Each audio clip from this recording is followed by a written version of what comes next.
Hello, everyone. Welcome to another episode of the µltradelic podcast. Thanks for tuning in today. For those who are first-time listeners, my name is Sasha, and I'm an independent investigative journalist whose work has been featured in Chacruna, Double-Blind, and Microdose Psychedelic Insights. After having served as a social media manager for the nonprofit Veterans of War, I now seek to progress the field of psychedelic research through social critique. And that sort of gets into what this podcast is all about. I'm sure some of you are curious to know how I came up with the name of this podcast, and that's a simple matter. Ultra is a Latin prefix that means beyond or outside the norm, and delic is a Grecian suffix that means revealing or manifesting. And in my capacity as the host of the µltradelic podcast, I seek to go beyond what other podcasts offer, reveal hidden truths, and manifest ideas outside of the norm. Indeed, it's well outside the norm for somebody to call for the resignation of a major public figure. Who, might you ask? Richard Doblin, PhD. Before we get going, I speak from the heart when I say that this podcast is truly a labor of love. For those who aren't familiar with my work, I'm committed to challenging those who wield their power unethically while advancing nuanced critiques of the present-day psychedelic revival. If you find value in this content, please consider supporting the work I do by offering a monthly donation on Patreon, PayPal, or Venmo. Supporting the µltradelic podcast can be as simple as offering just $2 a month, so please take just a brief moment to contribute to my cause by clicking the links below in the video description. If that's not a viable option for you at this time, you can still support this podcast by smashing that like button and hitting subscribe. A few disclaimers before we get going. To start with, I want to make it clear that I was the only person involved in the production of this podcast. The statements that I offer on this podcast are formed on the basis of public statements made by Dr. Doblin and will at times be lightly paraphrased. At times, you will hear Dr. Doblin repeatedly use the term we to refer to himself and MAPS, so think of it as something akin to the royal we. To be clear, none of the material within this podcast involves information or quotes that are considered off the record. And in an effort to provide transparency to my journalistic process, I've compiled the vast majority of these clips into videos that are now available on my YouTube channel under the playlist entitled The Doblin Effect. The opinions expressed herein do not necessarily reflect the opinions of colleagues who I am affiliated with, except in instances where they are explicitly referenced. I will reference and publish links to other publications and supplementary materials. However, such references are only for the convenience of the listener. Under Section 107 of the Copyright Act of 1976, allowances are made for fair use of published materials for purposes such as criticism, commentary, news reporting, and research. I want to add that no individual should act inappropriately or refrain from acting appropriately on the basis of information derived from this podcast. Finally, this podcast discusses sensitive topics including trauma, suicide, illegal behavior, patient abuse, and sexual violence. So please take care in deciding when and where to listen to this material. Now that we're through with that, I want to give everyone a brief biography of Dr. Doblin, just for everyone's convenience. For those who don't know, Dr. Doblin is the founder of the Multidisciplinary Association for Psychedelic Studies, also known as MAPS, an organization that recently finished its second phase 3 clinical trial examining the therapeutic potential of MDMA-assisted psychotherapy. Born Richard Elliott Doblin in 1953, Dr. Doblin was raised in the suburbs of Chicago by a pediatrician and school teacher. After having resisted the Vietnam draft, a young Rick went to New College of Florida. But soon after dropping out of college, he informed his parents that he wished to study LSD and requested their financial support in the controversial endeavor. And in the middle of my first year of college, I called up my parents and said, I'm going to drop out of college. I want to study LSD, and I want you to pay for it. From 1975 to 1982, Rick owned and operated Braxis Construction, a Sarasota-based company. In 1986, Rick established MAPS as a response to the federal prohibition of MDMA. The following year, Rick completed his undergraduate degree in psychology at New College of Florida. His undergraduate thesis was a long-term follow-up to Walter Pahnke's Good Friday experiment. Although Rick had dreams of achieving a clinical psych PhD, his interests ultimately turned towards politics, and he took on the moniker of Dr. Doblin after having achieved his PhD in public policy from the Harvard Kennedy School of Government. After Dr. Doblin's introduction at the 2016 Horizons Conference, he went out of his way to ensure that everyone knows who he is. I'd like to just add one little bit to my bio there. Essentially, I feel I'm a drug-using, countercultural criminal who is trying to go legit.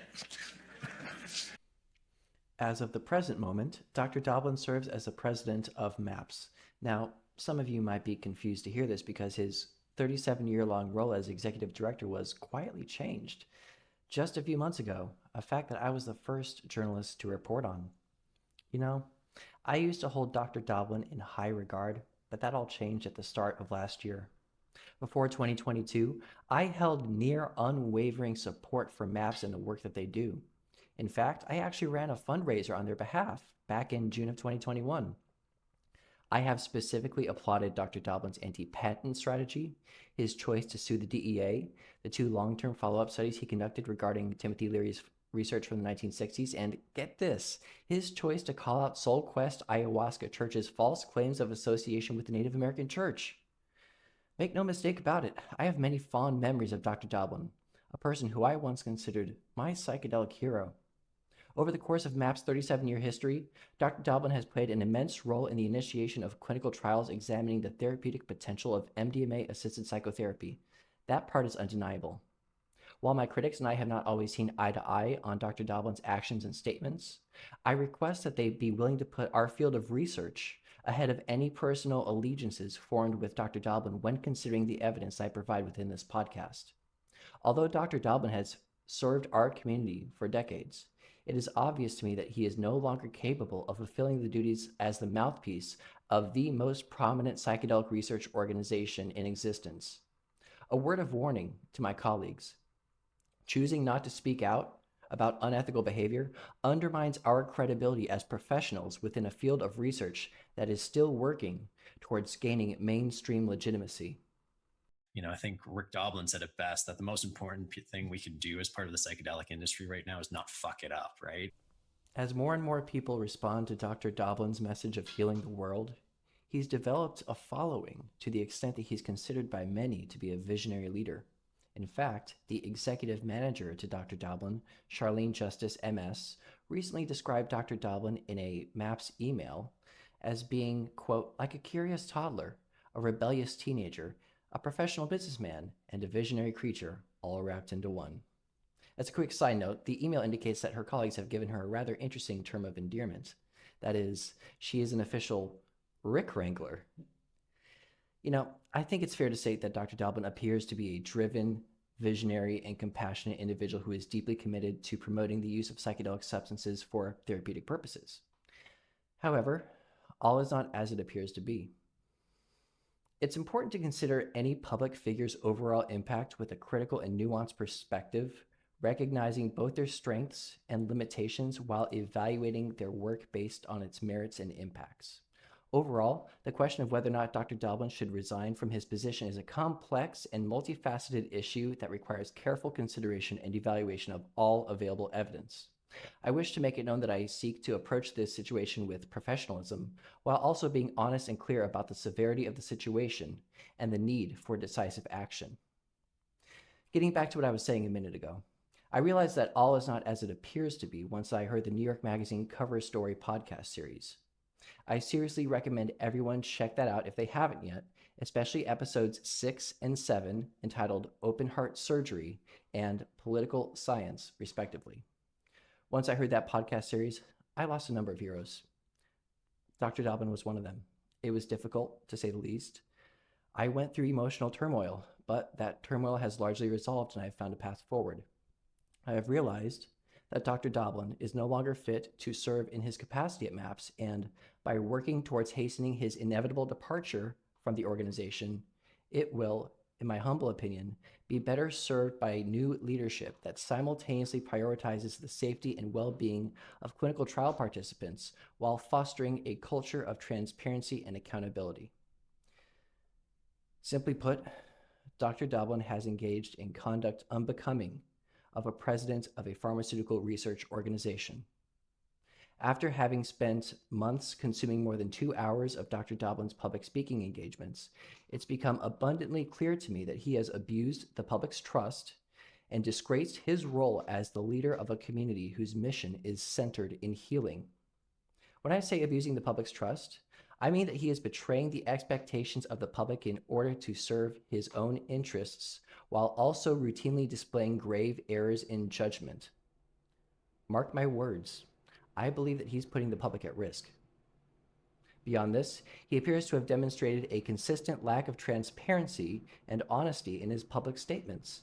In my professional opinion, Dr. Doblin's conduct suggests a profound disregard for ethical practices and a deep lack of concern for the impact of his choices. It raises basic questions about his fitness to lead MAPS. From my perspective, our research community would benefit if Dr. Doblin were to immediately tender his resignation from MAPS and begin a fulfilling retirement in a manner that he sees fit. I call upon the board of directors at MAPS to immediately carry out a vote of no confidence in Dr. Doblin. When people hold positions of leadership, it is essential that they hold themselves to the highest ethical standards and take responsibility for their actions. If Dr. Doblin is not willing or able to do this, then it would be appropriate for him to step down and allow someone else to lead MAPS who can prioritize the safety and well-being of trial participants, as well as the integrity of its clinical research. The fact that I am not alone in my sentiments shows that there is a widespread lack of trust in Dr. Doblin's leadership and decision-making abilities. The concerns I will raise today have already damaged MAPS' reputation and its ability to provide effective treatment to those in need. By addressing Dr. Doblin's questionable choices here and now, we can begin to have the uncomfortable discussions that our community has largely avoided. As we all know, when deviations are not addressed, they become normalized. I wish to take a moment to speak directly to the hundreds of MAPS stakeholders, staff, and the MAPS board of directors.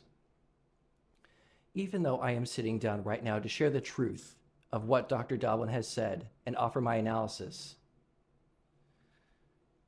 I'm aware that your organization could respond by issuing a slap-style defamation lawsuit, knowing full well that my lack of financial stability would ensure a legal victory. However, if that were to happen, it's undoubtable that MAPS would risk potential institutional misconduct becoming a part of the public record through the discovery process in the lawsuit. Such a choice would impart a chilling effect on journalists in the community, effectively discouraging reporters from engaging in constitutionally protected speech. If that path is chosen, everybody loses. Instead of choosing a path of fear and intimidation, I welcome the board of directors and all stakeholders to reflect upon the evidence I provide today while considering their sense of responsibility to ensure that MAPS is being led in an ethical manner. My calls for accountability are rooted in a desire to educate the public while emphasizing the need for increased safety in the field of psychedelic research. I wish to make it known that I will openly condemn anyone who seeks to misappropriate my message to incite violence upon Dr. Doblin or any MAPS staff members. I also wish to directly address fans of Dr. Doblin who may believe that I'm taking him out of context, or perhaps being uncharitable in my analysis of his public statements. You have my word that I will not nitpick his on-the-record statements, but rather turn your attention towards the broader ideas that Dr. Doblin espouses, the same ideas that he wants people to internalize and believe are true. In the past, Dr. Doblin has displayed an ability to grapple with the consequences of his actions. So, by calling for him to reflect on his actions and make appropriate responses, I believe that I am not asking for anything outside of his capabilities. For the record, whenever people join together to voice dissenting opinions, that's not cancel culture, That's called life. If somebody has risen to the level of a public figure, people will have discourse about the impact of their work. To be clear, this is not an attack on Dr. Doblin. This is a critique.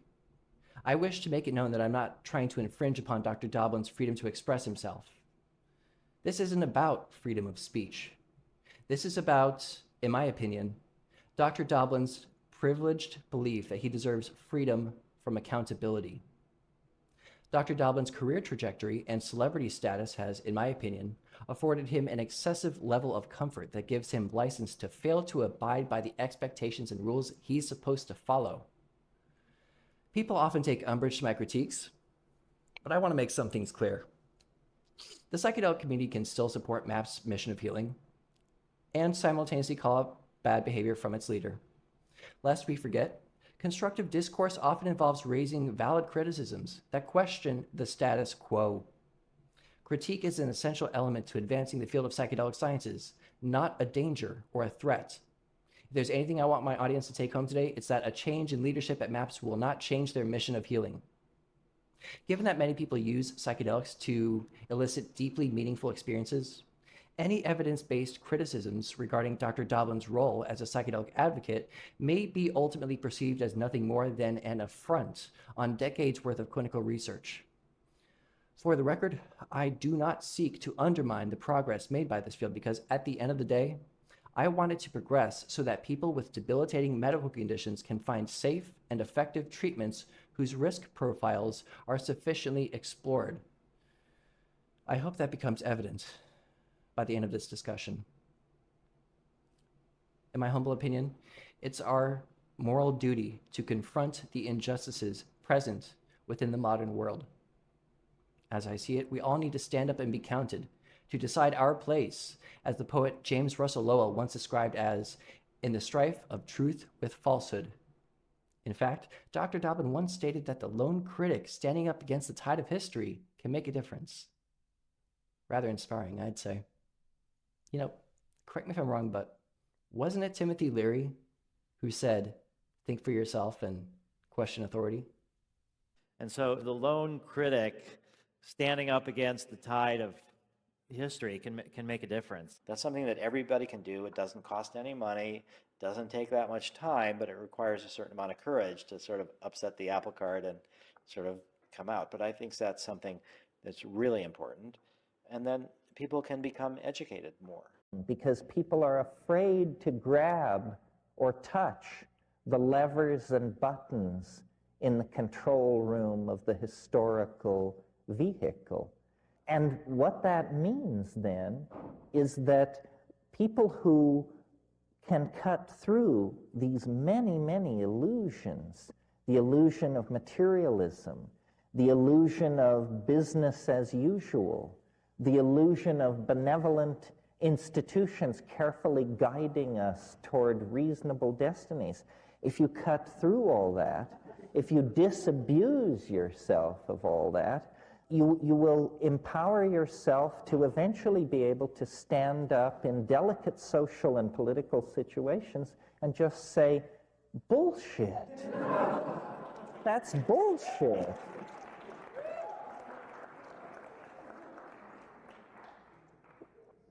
And this is worth considering doing. The enemy that will really subvert the enterprise of building a world based on clarity is the belief that we cannot point out the pernicious forms of idiocy that flourish in our own community.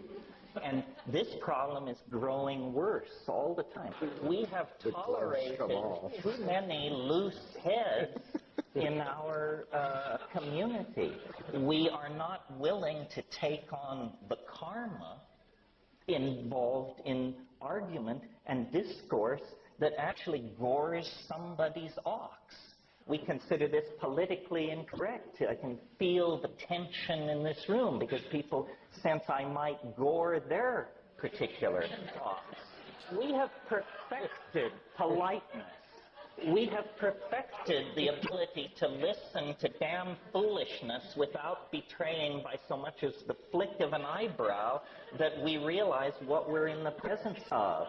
Now I think it's time to refine our mathematical skills, learn to think straight, and not be afraid to denounce the pernicious forms of foolishness which are vitiating the energies of our community and making us appear marginal and absurd in the discourse about truly transforming society.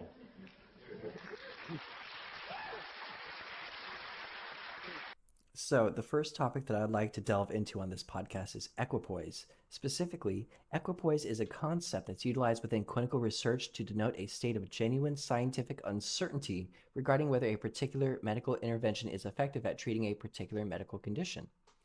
So, it's best when all people involved within clinical trials, participants included, are not gravitating towards the notion that the medical intervention is going to work. Equipoise is considered foundational to clinical research because it helps to ensure that things are being done ethically, safely, and rigorously.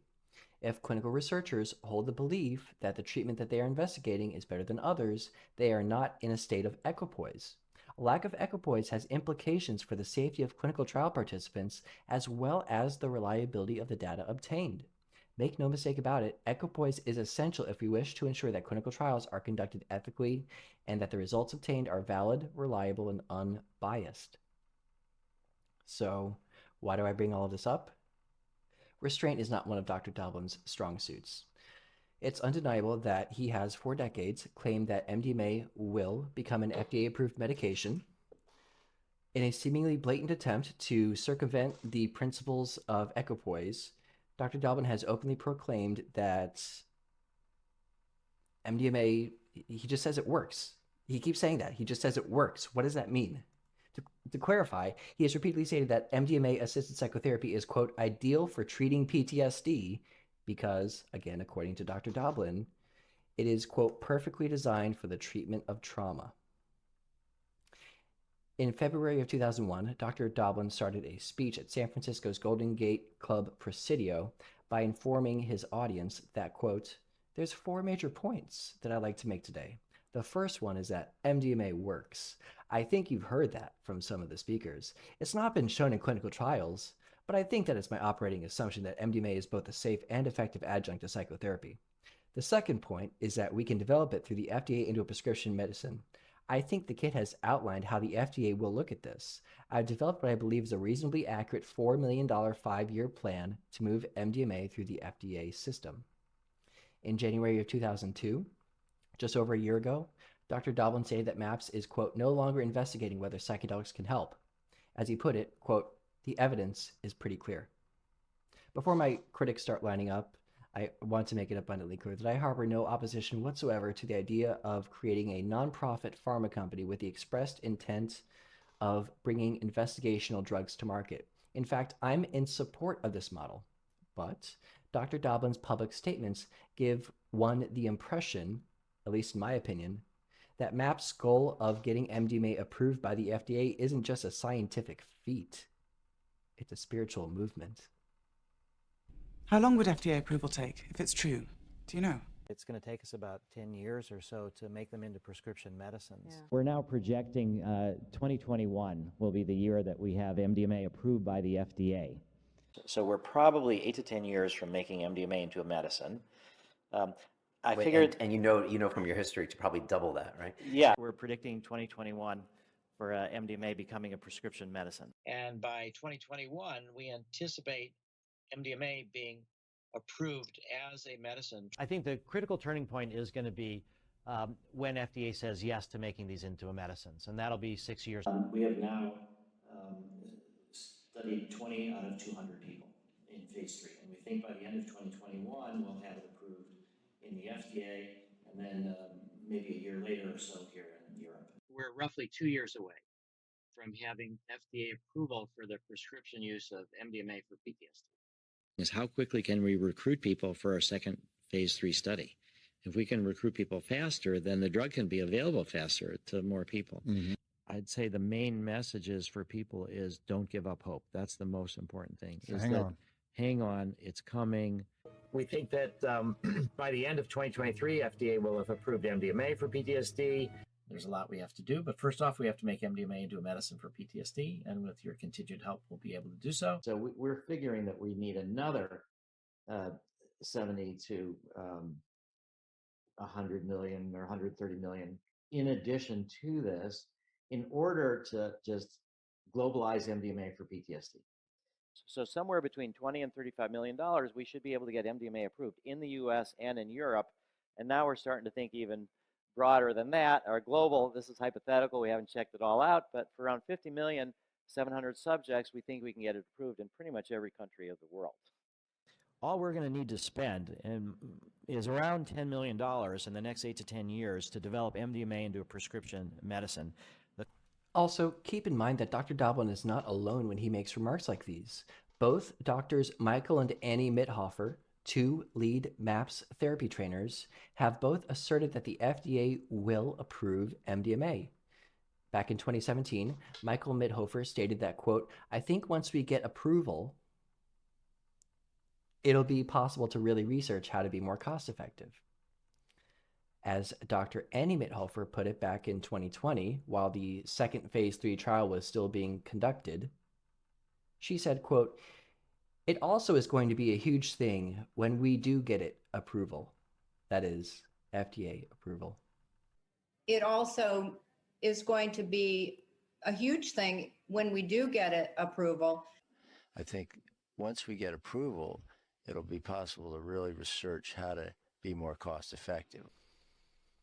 I hate to burst everyone's balloon here, but it is in no way appropriate for clinical researchers to expect that the FDA will approve their investigational drug simply because they have enough research funding or time on hand. Approval by the FDA is based on the results of rigorously and impressively conducted clinical trials that aptly demonstrate the safety and efficacy of the treatment in question. While adequate research funding is certainly important for conducting high-quality clinical research, it is not a guarantee of success. There are indeed many factors that can affect the success of a clinical trial, including the study design, patient recruitment and retention, adherence to study protocols, and a host of other factors that are beyond the control of researchers. I've saved 2 questions for my audience that I think will help illustrate the concerns that I have related to these issues. First, if clinical researchers expect that the investigational drug that they are researching, if they expect that that drug will be approved by the FDA, do you think that they're going to be as rigorous as they should? Second, would it be easier for MAPS and Dr. Doblin to pitch donations if they constantly describe themselves as the organization that will medicalize MDMA? What would happen if they took a more restrained approach and didn't say that? Do you think they'd get as much donations? And that's not to say that I don't want MAPS to have plenty of research funding. At the same time, though, I think it's a rather important question of ethics that our community should discuss. Food for thought. So let's move on to Dr. Doblin's statements regarding the safety profile of MDMA, especially within MAPS clinical trials where it is used as a pharmacological adjunct to psychotherapy. Just to give a bit of framing here, while our society is still dealing with the propaganda from Nixon's war on drugs, Dr. Doblin is actively working towards the goal of reducing stigma around psychedelics by sharing uplifting patient stories and his own personal beliefs. But how far can that go, ethically speaking? This is a question I keep asking myself. I bring this question up because Dr. Doblin gives others the impression, myself included, that he hasn't taken time to grapple with and appreciate all the arguments that have been levied against his position. He doesn't seem to understand how his unrestrained enthusiasm and unabashed proselytizing simultaneously endangers the reliability of data obtained from MAPS research, but also the welfare of clinical trial participants. Given that Dr. Doblin serves as the mouthpiece for a spirited media campaign to destigmatize psychedelics, his public statements regarding scientific information about MDMA and MAPS research should be scrutinized to ensure that he's properly conducting himself. From my perspective, Dr. Doblin is well known to overstate the safety profile of psychedelics and MDMA-assisted psychotherapy while simultaneously minimizing their actual risk potential. When it comes to Dr. Doblin's discussions of the aforementioned risks, from my perspective, they pale in comparison to the hype that he creates on a daily basis. What you're about to hear aren't slips of the tongue. These are things that Dr. Doblin wants you to believe. And the MDMA doesn't change brains in a bad way. It changes brains in a good way. Opens up channels of love and things like that. When I tell people about MDMA who've never done it, I say it's more gentle than cannabis.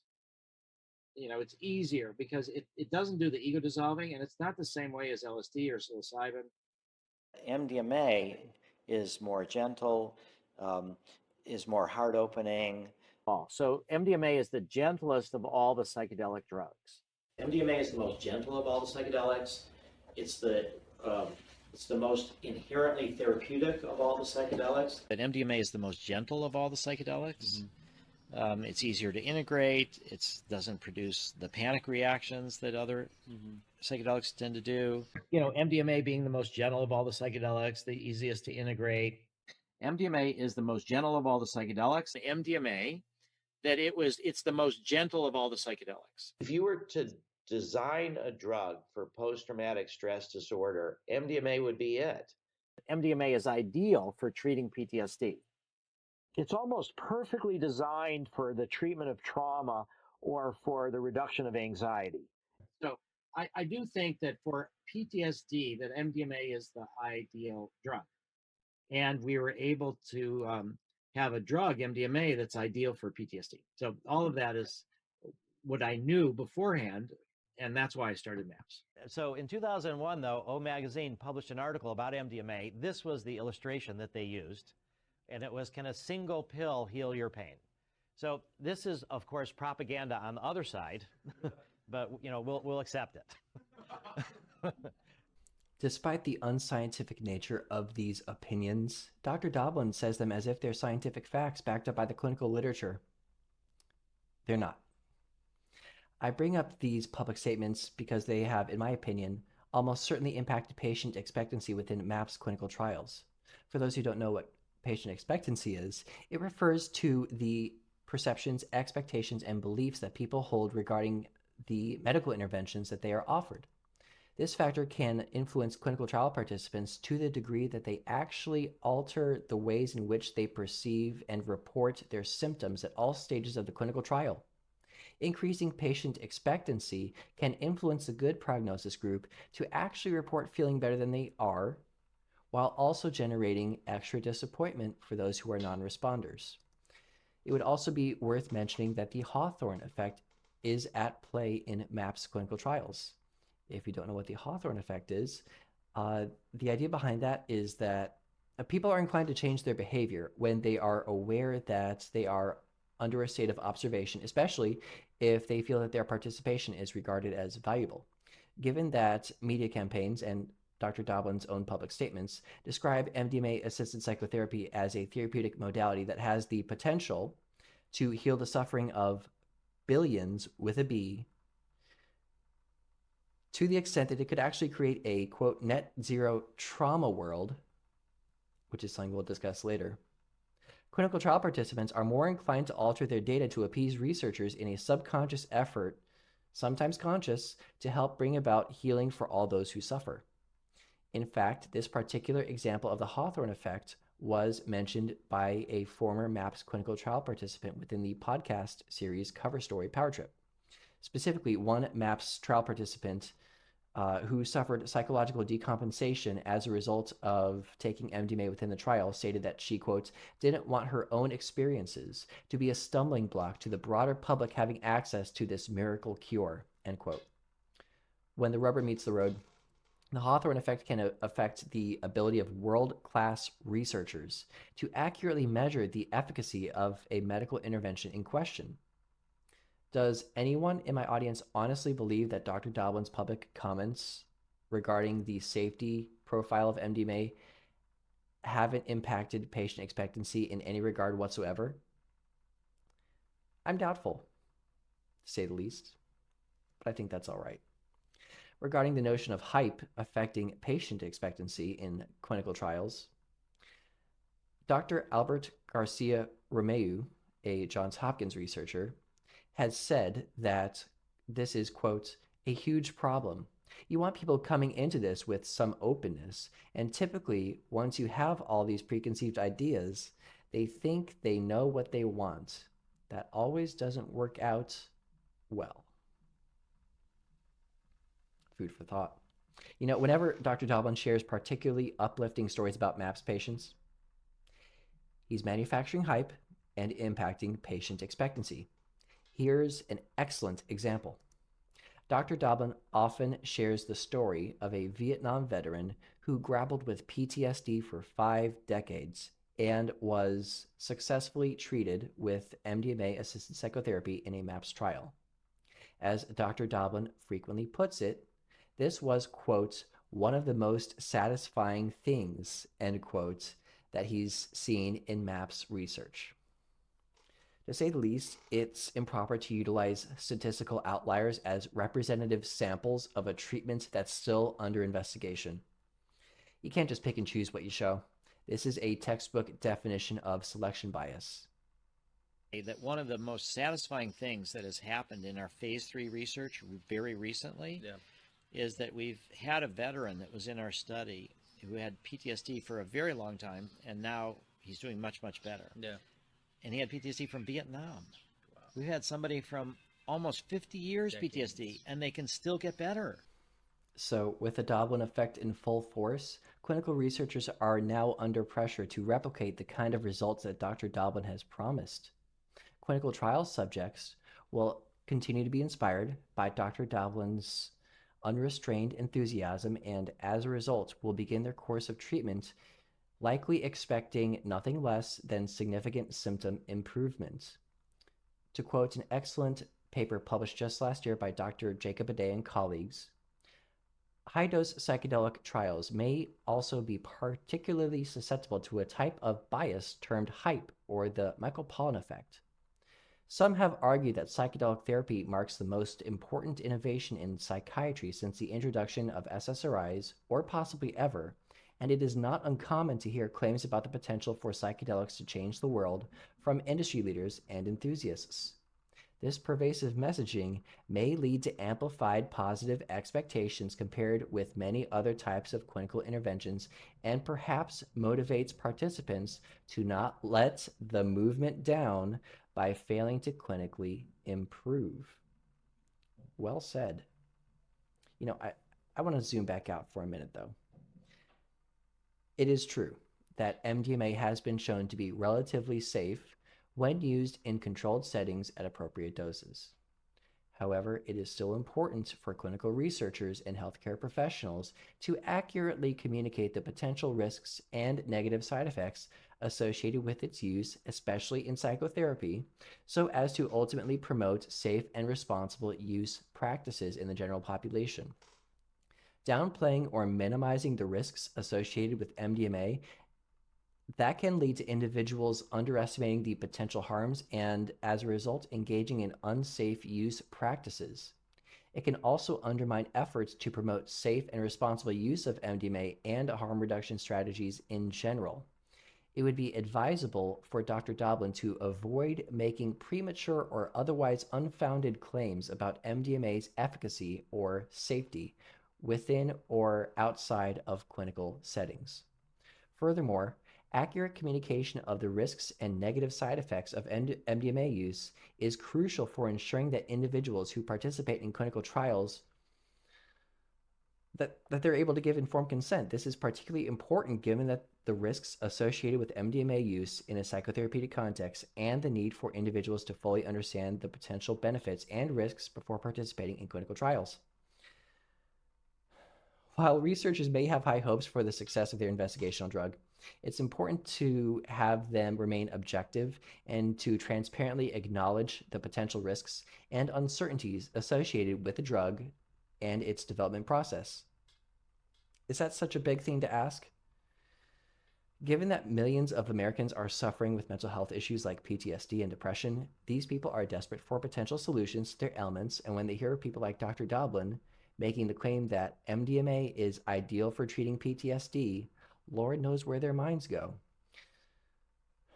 Keep in mind that psychedelic clinical trials can only allow for so many participants, which in turn leads to, in my estimation, 98 to 99% of those applicants being excluded from those clinical trials.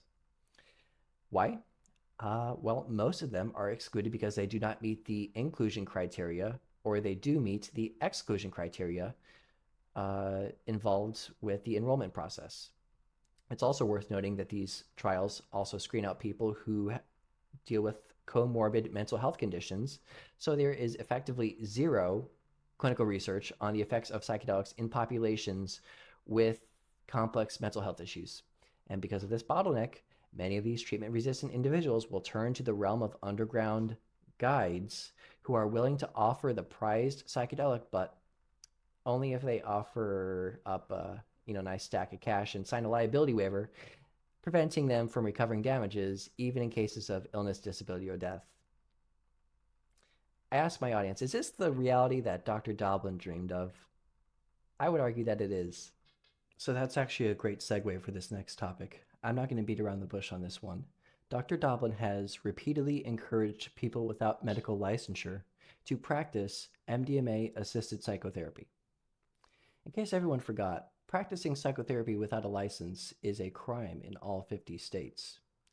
Dr. Doblin's choice to openly encourage people to practice drug-assisted psychotherapy without appropriate licensure is profoundly concerning, in my humble opinion. Psychotherapy is a highly specialized field that requires extensive training and expertise, period. Dr. Doblin's attempt to normalize unquestionably felonious behavior is, in my humble opinion, indicative of a deep disregard for the reasons why such laws are put in place. Encouraging such behavior inherently places Dr. Doblin's receptive followers at risk for severe legal and health consequences. The fact that Dr. Doblin continues to repeatedly insist that appropriate licensure is not required to practice psychedelic-assisted psychotherapy suggests a profound lack of concern for professional standards and ethical conduct, and may also indicate a broader culture of disregard for safety and ethical considerations within MAPS. Given these considerations, it becomes even more important for MAPS leadership to take appropriate action and address this particular situation and ensure that appropriate standards of professionalism and ethical conduct are being upheld. Those who may claim that I'm taking Dr. Doblin out of context might withdraw their criticisms if they were to learn that Dr. Doblin spent the first 4 minutes of his most recent appearance on Joe Rogan's podcast by legitimizing this exact conduct. Specifically, Dr. Doblin primed his audience by quoting Dr. Martin Luther King Jr.'s opinion that civil disobedience can be patriotic, and immediately followed that up by telling millions of people across the globe that underground psychedelic therapists don't need a license. Oh, and while Dr. Doblin was laughing about this, Mr. Rogan immediately followed up by asking Dr. Doblin if he ever found himself in trouble for engaging in this behavior. In response, Dr. Doblin exclaimed, "No, it's astonishing. I think a lot of times we overestimate the efficiency of the government, and so nothing happened at all."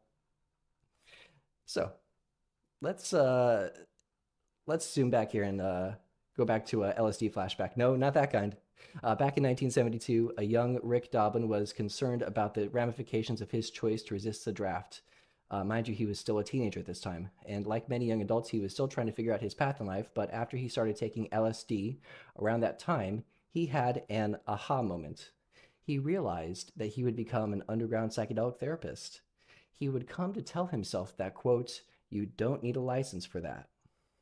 Regarding this specific self-described, quote, strategy, Dr. Doblin, in August of last year, said that, quote, "That quote has been fundamentally important," end quote, to his career.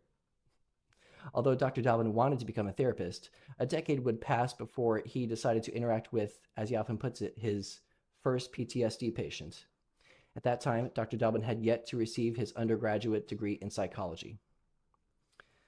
Back in 1984, when MDMA was still perfectly legal, Dr. Doblin sold a sample of MDMA to someone who, in turn, gave it to their girlfriend, whose name is Marcella. Marcella self-administered an unknown quantity of this supposedly pure MDMA, and as a result, Marcella's past traumas surfaced, which caused a psychologically distressing reaction, so distressing that she checked herself into a hospital to prevent self-harm. I would guess that one of the compelling reasons that led her to choose to go to the hospital was that she had previously attempted suicide. After she was released from the hospital, she was given a variety of psychiatric medications to attempt to treat her condition. Flash forward to the past few years, Dr. Doblin has openly discussed this particular story and acknowledged that Marcella was, at this particular time, quote, on the edge of suicide and, quote, even more in despair because she, quote, had no other options. I personally questioned the degree to which Marcella was able to provide fully informed consent when this happened in 1984. Perhaps the most crucial element of this story was that Dr. Doblin wasn't adequately trained to provide care to PTSD patients, or psychotherapy for that matter, and thus was not qualified to assist her. In fact, he has affirmed this exact thing. Reflecting on this incident on Tim Ferriss's podcast, Dr. Doblin acknowledged that he wasn't, quote, qualified to work with somebody that's on the razor's edge of life and death, who's so much worried about committing suicide. Regardless, Dr. Doblin went ahead with his plan and gave Marcella MDMA and LSD on 2 separate occasions. He would later describe the first session as being, quote, a tour of all of her lifetime history of traumas. I wish to pause right here and highlight the perspective of Dr. Rosalind Watts, a clinical psychologist who worked as the clinical lead for Imperial College London's psilocybin trial. While at South by Southwest 2022, she told her audience that psychedelic-assisted psychotherapy is somewhat akin to, quote, opening Pandora's box, emphasizing the fact that psychedelic-assisted psychotherapy is an intensive form of psychotherapy that requires significant clinical expertise, as well as trauma-informed care. She stated that, quote, one of the participants in the Imperial trial that I was working with, in his trip, he felt like he was reliving being suffocated by his mother as an infant. Traumatizing experiences like this can happen within any form of therapy, for the record. However, such stories underscore the need for licensed psychotherapists to obtain extensive trauma-informed training so as to provide adequate support for their clients, especially if they are going to be undergoing psychedelic therapy. I think in the Compass trial, they had a very high level of people feeling suicidal. And that is something really, really concerning. And I think that might be because, I mean, I don't know the details, that I wasn't involved in that trial, but I think when people go to these incredibly deep places, it's like that analogy of the roots. When you're scrabbling around in the deep, deep roots, you find things that can be very painful to deal with. And one of the participants in the Imperial trial that I worked with, he had an experience. It's actually documented in a film that was made about it. He had the experience of, in his journey, in his trip, he felt like he was reliving being suffocated by his mother as an infant. And although the psilocybin experience helped his depression initially, and he had that lovely afterglow and he felt much better, 3 months later, when that started to fade again, he contacted me. I'd been his guide and said, I'm incredibly preoccupied by this awful new knowledge. Was it real? Was it not real? What do I do? And so he's been on a journey of having lots of extra integration therapy. But I would say overall for him, was it positive? It helped, but it brought up a lot more stuff. It's opening Pandora's box sometimes. And what we don't have in our society are the structures and the lineage to deal with these. At this point, I would like to share a personal story with my audience that I've only shared once before. I hope it serves as a potent reminder for the true power of the Doblin Effect. Years ago, a close friend of mine approached me and had informed me that her sister, who had PTSD, had just been diagnosed with stage 4 cancer. It was a terminal case. The two of them were beyond inspired by all of the recent clinical research at Johns Hopkins and MAPS, especially the clinical trials as it relates to psilocybin being used to treat existential anxiety stemming from a terminal cancer diagnosis. My friend had informed me that she had considered me to be a knowledgeable and trustworthy person, trustworthy enough that she wanted me to potentially be a source of emotional support for her sister if and when she ultimately decided to, of her own free will and volition, take her own supply of psilocybin mushrooms so as to help ease her suffering. To be specific, my friend requested that I help bring about the same level of support that was provided, as she told me, at Hopkins or the MAPS trials. At the time, I did not feel qualified in any sense to provide that level of support, but I have to be honest, after hearing Dr. Doblin's story about Marcella and how it turned out so well for her, despite all the odds being stacked against her, it actually led me to momentarily consider my friend's request. Words from Dr. Doblin kept echoing in my mind. Quote, "It's called the treatment manual. That explains how our therapeutic approach is done, and you can practice it on your own with your friends." During that time, I immediately downloaded the MAPS manual for MDMA-assisted psychotherapy and realized that I was in no way capable of undertaking such a task that my friend had requested. Within moments of cracking open that PDF, I realized that if I decided to accept my friend's request, I would be walking into highly illegal and utterly dangerous territory. Ultimately, I decided to decline my friend's request, as I should have. Although it's undoubtedly tragic that my friend's sister's passing was painful and prolonged, I can honestly say that it would have been reckless for anyone to have attempted such a task. In her final months, she weighed only 90 pounds and was barely able to ambulate, and she often went into delusional states from the medications that she was taking. What if she took too much? What if the mushrooms interacted with her medications? What if it ended in tragedy and worsened the quality of her final days? These are the questions that still haunt me to this day. I've chosen to transparently share this story so as to help my audience realize the impact of Dr. Doblin's public statements with regard to practicing drug-assisted psychotherapy without appropriate licensure. I can say with absolute certainty that I am not the only person who has considered following through on Dr. Doblin's calls for a, quote, democratization of psychedelics and therapy. I have had colleagues reach out to me since I brought Marcella's story to light, and they told me that they have engaged in this exact same behavior and that they don't regret their choice to offer an under-investigated form of psychotherapy without medical licensure because, in their words, we know the medicine works, even if the clinical trials aren't able to prove it. I'm realizing talking to you that the medicine works.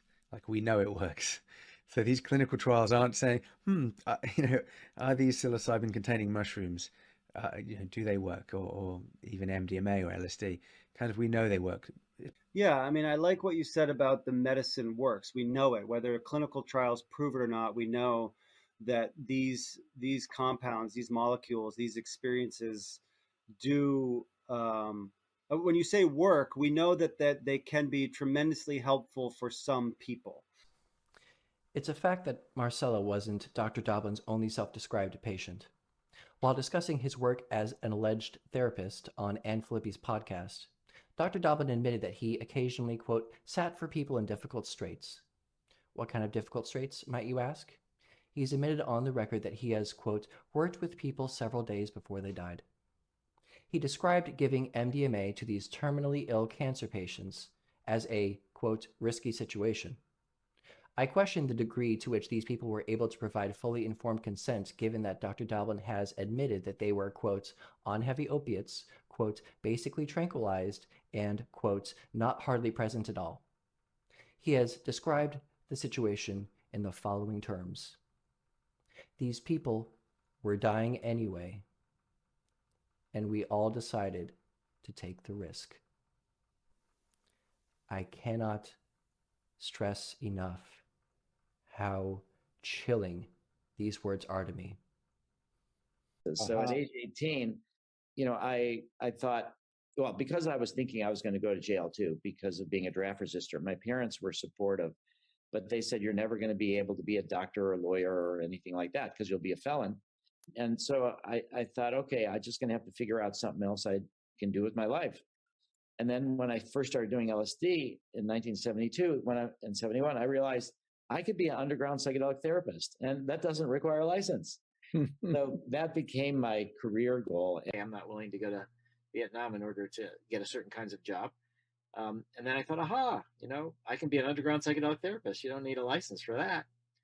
So that quote has been fundamentally important to me in my early on strategy. And at that time, I identified as, counterculture, drug-using criminal, because not just because of the drug law, but also because I was thinking to go to jail. So when I was 18, 1972, 50 years ago, that's when I thought I need my own psychedelic psychotherapy. I want to become a psychedelic therapist. I can do that as an underground thing. I don't need a license.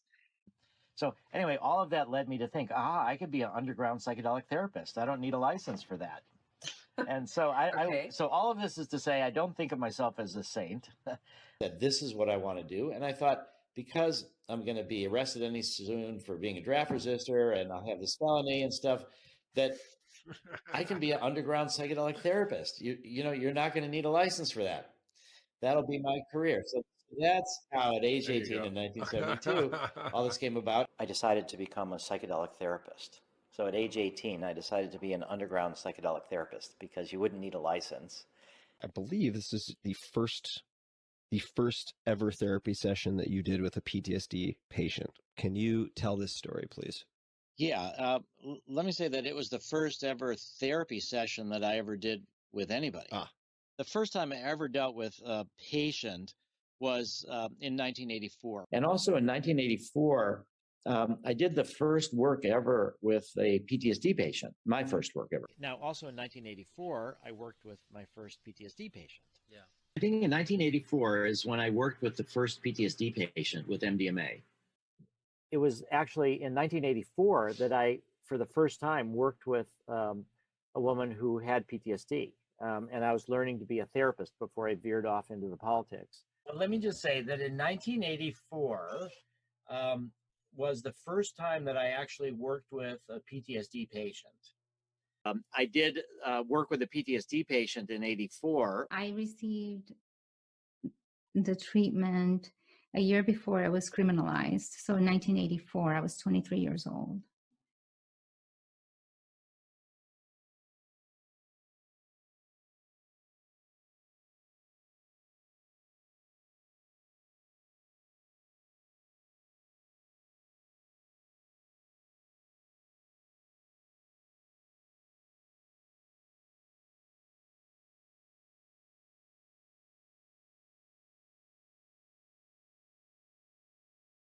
So, but it was 1984 that I worked with a PTSD patient who was on the edge of suicide. And I didn't feel qualified, but this woman had no other options. She'd explored traditional psychiatry. She'd been in a mental institution. They'd given her the same drugs she'd been given before. She had attempted suicide in the past. But I'm not qualified to work with somebody that's at the razor's edge of death and life. That's so much worried about committing suicide. She'd had this balance, but the MDMA upset this balance. It came to the surface, and it was so painful for her that she checked herself into a hospital to avoid self-harm. And she was there 4 or 5 days, and then she got out with the same pills and the same stuff that she knew had never worked before. And so she was even more in despair. So the MDMA session turned out to be a tour of all of her lifetime history of traumas. I've heard it many times when people say like, "Oh, I want to become MDMA therapist," and I worry about people practicing outside their competency because they think, oh, the medicine will carry it, will carry the session. And I've seen the harm caused by that many times. I've had a lot of referrals into my own private practice where people had a really traumatic experience on a psychedelic because their sitter, somebody who was sitting for them, could not hold that space, and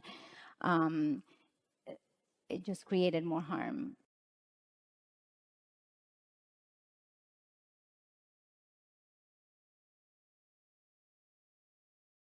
Martin Luther King actually said a great thing. He said, the person that thinks the law is unjust and violates it and is willing to suffer the consequences as an example to others about the unjust nature of the law actually has the highest respect for the law. He was trying to reframe civil disobedience as patriotism. And it made sense to me. And so when I talked to my parents about it, they were like, well, okay, you know, we don't think you should go to Vietnam either. We don't think it's in America's best interest. But you're never going to be a doctor or a lawyer. My dad was a doctor, because you'll be a felon. And I'm like, that's a price I'll have to pay. What am I going to do with my life? I can't have a normal job in a way. So then when I stumbled on psychedelics, I was like, great, I could be an underground psychedelic therapist. It doesn't need a license. Whatever happened? Did you wind up getting in trouble? No, it's astonishing. I think a lot of times we overestimate the efficiency of the government. And so nothing happened at all. You should be able to buy MDMA for $10 or something like that. And you should be able to use it if you have PTSD, if you want to try to heal yourself, or if you want your friends to sit with you. Sure. We would promote that. It's called treatment manual. That explains how our therapeutic approach is done, and you can practice it on your own with your friends, sitting for you, or you can sit for your friends. So many of us, we do not have a therapeutic alliance. We don't even have therapists. We have our friends that we like to trip with. Right. Can we create this therapeutic alliance with friends? Yes, totally. Loads of people are telling us now they've read our treatment manual that describes our therapy on the website, and they've gone and found MDMA on their own, and they've done it with friends, and now they feel better. So we're not trying to say it's always got to be done in these supervised ways, that people can heal themselves a lot, and sort of the democratization of psychedelic psychotherapy.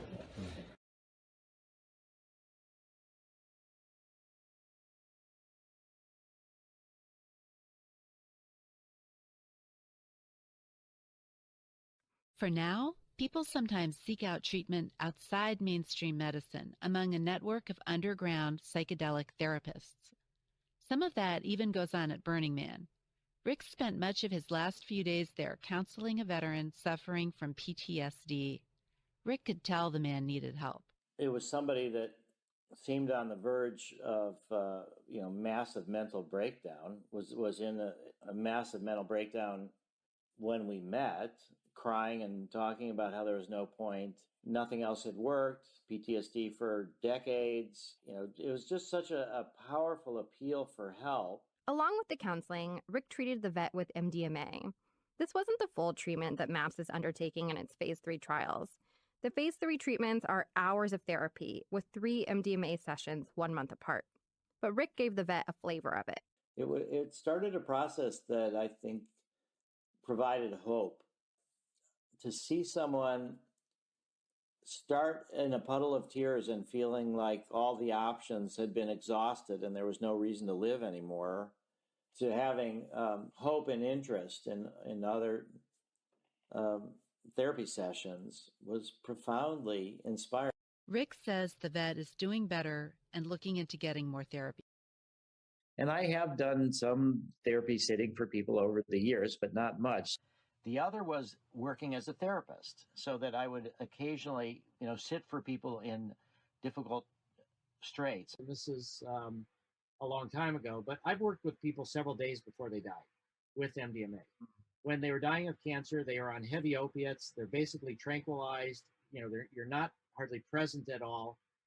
And the opiates don't remove all the pain, and it's a terrible situation. When you add MDMA on top of it, now these were very risky, initially risky situations because nobody knew the drug-drug interactions. You're taking a cocktail, 10 different drugs. Right. And what is MDMA going to do?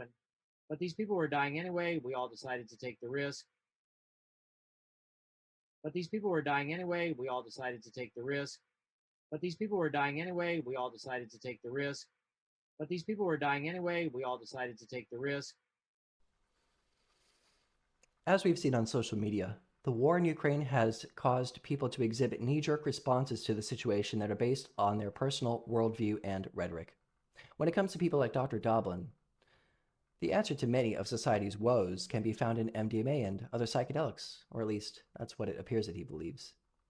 When people like Dr. Doblin assert that the stakes in Ukraine are so incredibly high that institutional intervention is necessary by an organization like MAPS, rather extreme and even unethical actions can be perceived as justifiable and even humanitarian. Indeed, Dr. Doblin has proposed a rather questionable solution to help Ukraine, quote, move forward from this major geopolitical conflict that will shape the course of history. Back when the New York Times was reporting that lifeless bodies were scattered across the streets of major Ukrainian cities, Dr. Doblin went on the airwaves, and he asserted that MAPS could, quote, help by engaging in a, quote, experiment with war-torn Ukrainian refugees. What kind of experiment, might you ask? In March of 22, Dr. Doblin suggested that MAPS could bring MDMA therapists to, quote, some sort of stable refugee center or something, end quote, where they could conduct experimental group psychotherapy sessions with upwards of 400 people. On the Psychedelics Today podcast last June, Dr. Doblin stated that MAPS could utilize a model involving, quote, several therapists for every 50 or 100 people. I have personally described this as experimental research because of the fact that, well, during the World Happiness Festival, Dr. Doblin stated that the active arm of the trial would receive a single session of MDMA-assisted group psychotherapy, which, to my personal knowledge, has yet to be performed within the clinical literature. Not only that, but Dr. Doblin insists that this would be an excellent opportunity for MAPS to, quote, really explore new models of treatment. Specifically, he has implied that this would allow MAPS to gather evidence as to whether MDMA-assisted psychotherapy, group psychotherapy, can be utilized as a prophylactic treatment, that is a treatment that is utilized so as to prevent the occurrence of a particular disease, in this case, PTSD. Again, such research has, to my knowledge, yet to be conducted within FDA or EMA-approved clinical trials. Furthermore, MAPS has, to date, to my knowledge that is, treated less than 400 PTSD patients with their own form of MDMA-assisted psychotherapy within clinical trials. Less than 400.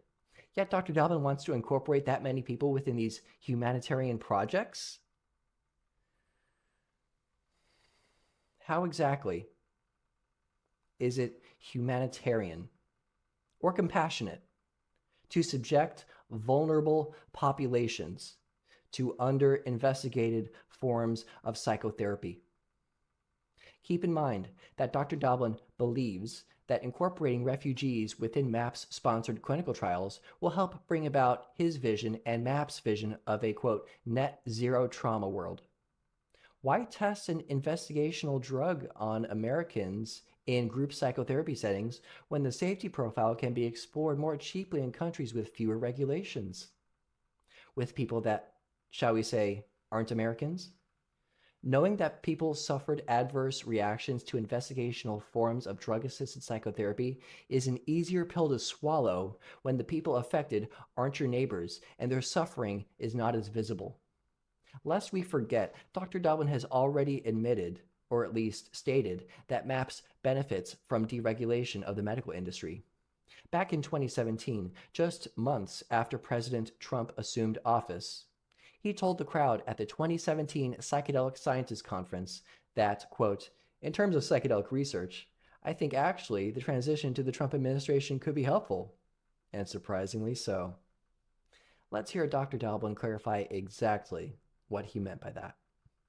I think actually the transition to the Trump administration could be helpful, and surprisingly so. So I'm not worried actually at all. One of the reasons is they're trying to end a lot of regulations. and And so they're trying to make it easier for big pharma to make drugs into medicines. And so our nonprofit psychedelic drug development is sort of riding on the wave of this deregulation effort. Dr. Doblin has proposed this experiment in Ukraine despite the fact that there are logistical nightmares associated with engaging in long-term follow-up research. In March of 22, Dr. Doblin stated that, quote, "It's going to be a challenge. How do you keep track of these refugees when they're driven from their homes and who knows where they're going to go?" Dr. Doblin continues with the logistical nightmares. Quote, "How do you manage those people that are having difficult experiences? Can you give them enough support?" Let me rephrase that for everyone. He's openly wondering aloud if MAPS will be able to manage psychologically distressed refugees within the study. This should be cause for alarm. Quote, "Who's going to manage them? There are not enough psychiatrists or psychotherapists. There need to be other people trained to do this treatment delivery other than just limiting it to therapists or psychiatrists." End quote. Let me rephrase that for everyone. Dr. Doblin is suggesting that the experimental research in Ukraine, that it be conducted in part by people who do not possess the highest degree of skill necessary for engaging in such clinical research. I question the degree to which Dr. Doblin is willing to gamble with the mental health of refugees when he makes the claim that, quote, maybe, it is okay to have it where, on balance, most of the people are getting better, but there are some people that don't get the support that they need and, it doesn't really help them. Forgive me for adding a slight sarcastic tone to that quote, but I feel that Dr. Doblin is not taking this issue as seriously as it should be. Keep in mind that Dr. Doblin has stated that this experiment, this proposed experiment in Ukraine and others like it, is, quote, "a risk that MAPS must take." I think that we at MAPS should be, and we're having this internal discussion, that we should be less concerned about, the risks. What if somebody has a bad outcome? Or what if, we have to spend time reviewing their safety data? Again, I think we're a bit too much on the risk side of things.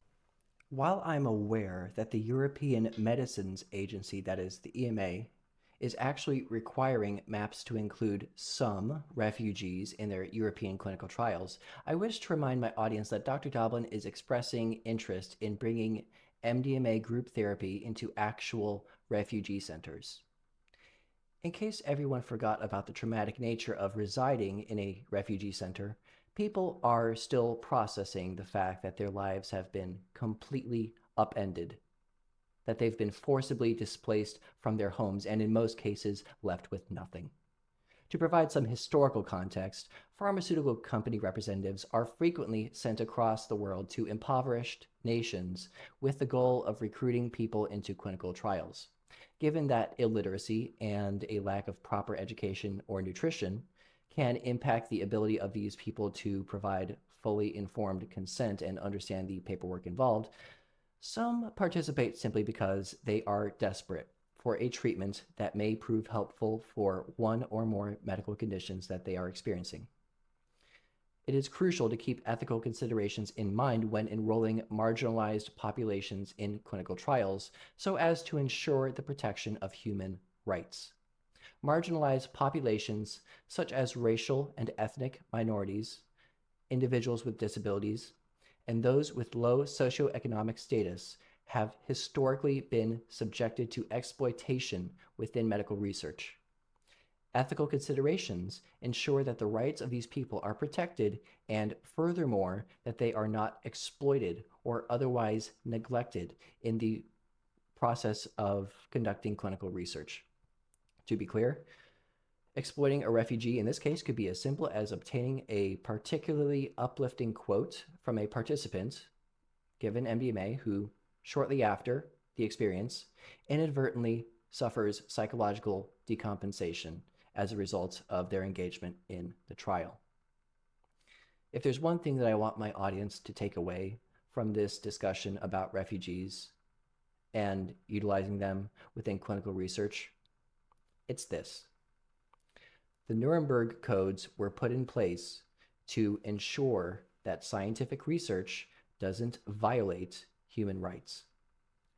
Article 6 of the Nuremberg Code states that, quote, the degree of risk to be taken should never exceed that determined by the humanitarian importance of the problem to be solved by the experiment. Article 8 states that, quote, the experiment should be conducted only by scientifically qualified persons. The highest degree of skill and care should be required throughout all stages of the experiment of those who conduct or engage in the experiment. I openly questioned a rather accomplished trauma researcher about this particular matter last year, Dr. Rachel Yehuda, and when she provided a response to this matter, she blew me away. She said that, quote, I personally would not conduct such a study now or maybe even ever in a population of refugees who have been recently displaced from their country, still at war. I would personally categorize Dr. Doblin's efforts to perform experimental MDMA research in Ukraine, Rwanda, and elsewhere as a neo-colonialist approach to extracting biomedical data from impoverished nations, an act which would likely be in direct violation of the Nuremberg Codes, not a humanitarian mission. If MAPS is going to enroll vulnerable populations within their experimental medical research, their motivations and plans of action shouldn't just be transparent. They need to be thoroughly examined. In the immortal words of Forrest Gump, that's all I have to say about that. I'm just actually thinking now of an experiment that we could do in the Ukraine. Maybe we can test 100 or 2 people, refugees from Ukraine and Poland or elsewhere, with one MDMA session, and then track a control group of the same amount of money over the next couple of years and see if the group that got the one MDMA session doesn't have as many people progress into PTSD. In order to make MDMA into a medicine, we work with chronic PTSD, which means PTSD for 6 months or longer. Because there's a natural resilience. A lot of people will get better, and so you'd need large numbers of subjects if you really wanted to try to give it to people right after a trauma. But in places like Ukraine or elsewhere, one of the studies that I've realized would be really good to do was maybe we could give, let's say, 400 Ukrainian refugees at some sort of stable refugee center or something. And if we can somehow or other give each of them, or half of them an MDMA experience, one MDMA experience with support, the other half get whatever is available, but not MDMA. And then we look out as of a year or 2 years or so, did a smaller percentage of the people that got one MDMA session develop into full-fledged chronic PTSD than those that got something else. The idea I'm talking about here is MDMA as a prophylactic for shortly after the trauma, to try to make it so people can at least process it there. Maybe that doesn't harden into chronic PTSD. Group therapy would be the way to go. Mm-hmm. But that we have to find other healers, other, we could say, facilitators, or who's going to lead these sessions, or who's going to manage them. There are not enough psychiatrists or psychotherapists. So, similarly in Rwanda or in Somaliland or South Africa, we don't have enough psychotherapists in the United States. There need to be other people trained to do this treatment delivery than just limiting it to therapists or psychiatrists. But sort of training local people, even the challenge of doing it in different languages. How do we supervise them? How do we, have the videotapes? Do we even get things videotaped? How do we really do the supervision? How do we get the local people who are going to be helping others to have their own MDMA experiences so that they know what it is before they give it to others? It is going to be a challenge. How do you keep track of these refugees when they're driven from their homes and who knows where they're going to go? But you want to track them, for years to come. But when you've got a situation right now where there's 4 million refugees and there's an enormous amount of trauma, maybe it is okay to have it where, on balance, most of the people are getting better, but there are some people that don't get the support that they need, and it, doesn't really help them. But doing one session in a refugee camp or something like that for a bunch of people could be a really good way to move forward. It would still be research. The humanitarian projects are all non-monetizable. They'll cost more than it brings in, but they're a crucial part of what we're doing. So we're trying to move forward with those. When we talk about Rwanda or South Africa, there's not psychiatrists, there's not psychotherapists. We're going to have to find new models, and these models are going to be riskier, and these people are going to be more traumatized. The whole culture is going to be traumatized. So is there going to be blowback if we do work in these humanitarian ways with countries that don't have the kind of support systems that we have with local healers, and things go wrong? Will that have implications for the FDA? My sense of it is it's a risk that we must take. So I've definitely laid a lot on the table today, but I wanted to take a brief moment to thank everybody for tuning in. I didn't get a chance to cram everything that I wanted into this 90-minute podcast, so don't you worry. I'll be back again soon enough to finish my thoughts. And in the meantime, in case y'all are thirsty for more, please feel free to check out the podcast I did with Elena Jasser and Zarmin Zahid, the hosts of Your Brain on Science. They are two absolutely brilliant PhD candidates who are keeping their podcast listeners up to date on all the research that's going on in the field of psychedelic science, so please take a moment to check out their content. I also wanted to let people know that I am currently offering people a sneak peek at my next podcast, where I will be discussing the documented harms that have occurred within MAPS clinical trials, Dr. Doblin's misinformation-laced public statements regarding those harms, and how he, by his own definition, has engaged in a cover-up related to these instances of patient abuse. Just as well, I will be discussing Dr. Doblin's vision of a net zero trauma world and spiritualized humanity, and effectively debunking them. I will also be addressing Dr. Doblin's professed belief that indigenous Amazonians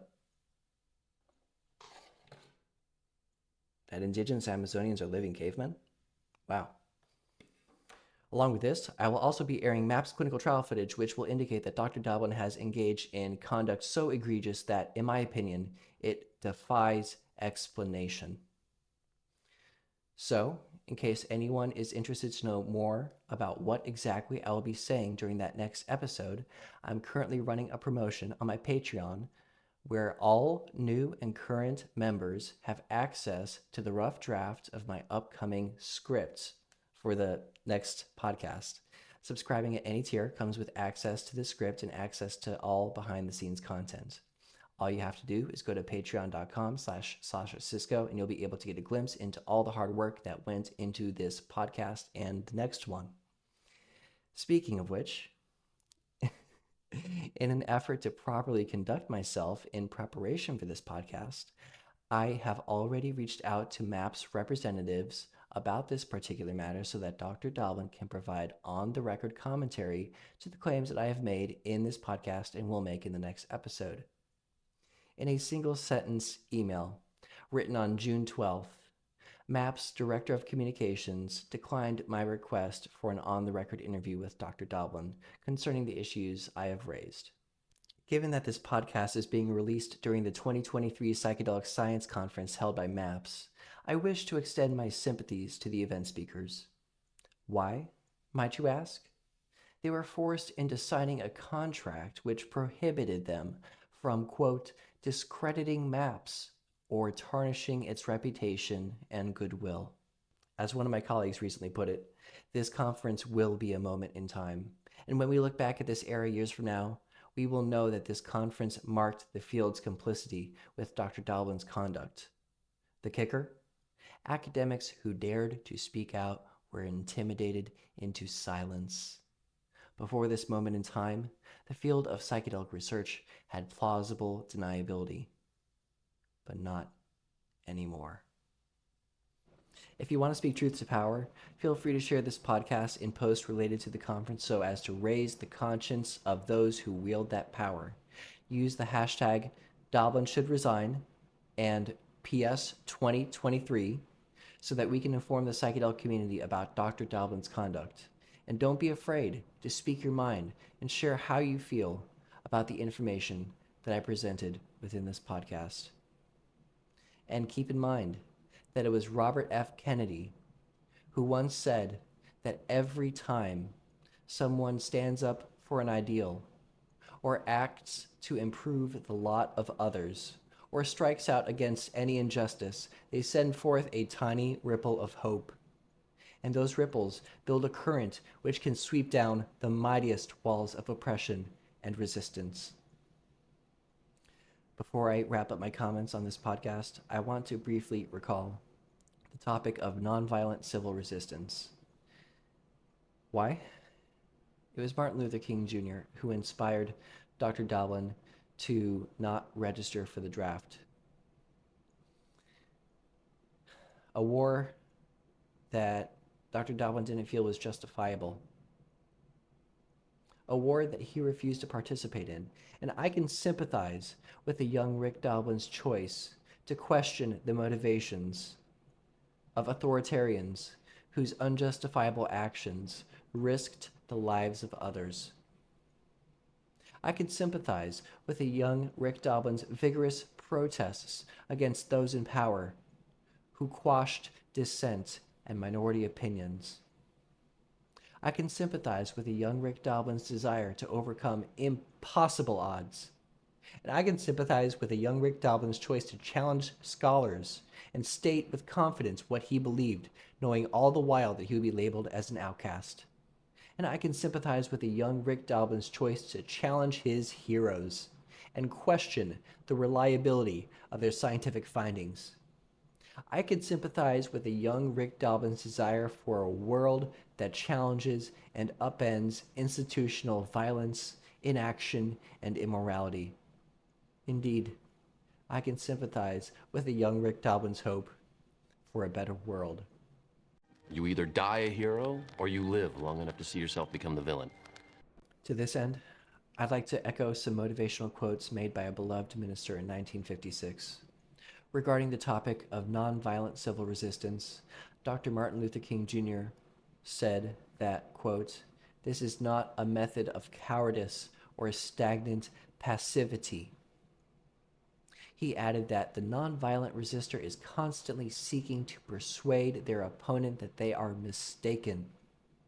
He reminded his audience that this method is passive physically, but dynamically aggressive spiritually speaking.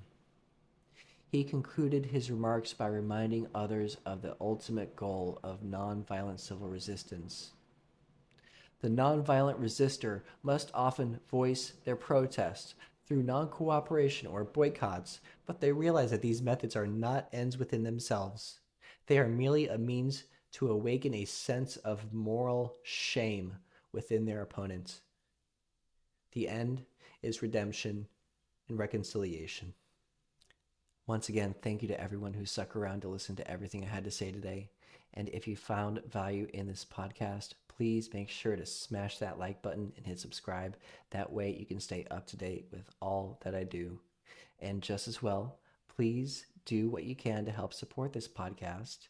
You can do so by clicking the Patreon links in the show notes below. If you agree that Dr. Doblin is no longer fit to serve in his capacity as the president of MAPS, I would implore you to check out the petition that I have begun circulating on change.org. The URL, for those who want to know, is change.org/Doblin should resign. Again, that's change.org/Doblin should resign. Thank you to everyone for inviting me into your homes and listening to what I felt compelled to share. Some say that psychedelics have the power to change the world, but how it is changed depends upon the motivations and actions of those who hold that power. Changes aren't permanent, but changes, and that's the way it is. Until next time, everyone. My job, I feel, is to be perpetually dissatisfied, and want more. And once I'm, happy, then that means somebody else should lead MAPS. The MAPS staff is so good and so varied now that things are going to continue even without me.